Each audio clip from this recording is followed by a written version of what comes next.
आजरसोंडा येथील शेतकरी प्रवीण राखोंडे यांच्या मोटरसायकलवरती उडी मारून चावल्याने वानराने केले जखमी।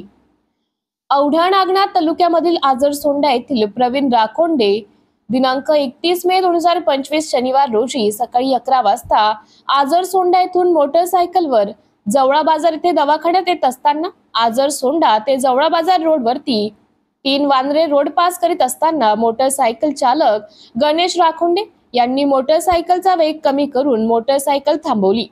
त्या क्षणातच त्या 3 वानरांपैकी एका वानराने प्रवीण राखोंडे यांच्या पायाचा चावा घेतल्याने प्रवीण राखोंडे यांच्या पायाला खूप मोठी जखम झाली असून या जखमेवरती 5 टाके पडले आहेत। वन परिक्षेत्र अधिकारी प्रादेशिक कार्यालय औढा नागनाथ यांनी या उपद्रवी वानराची दखल घेऊन आजरसोंडा गावातील तसेच शेत शिवारामधील वानरांचा बंदोबस्त करावा, संबंधित पेशंटला योग्य ती नुकसान भरपाई देण्याची मागणी कुटुंबियांकडून पेशंटचे बंधू दिलीप राखोंडे पाटील, हिंगोली जिल्हा उपाध्यक्ष राष्ट्रवादी काँग्रेस पार्टीचे दिलीप राखोंडे पाटील यांनी केली आहे। समृद्धी न्यूज मराठीसाठी श्रमिक मुळे औढा नागनाथ।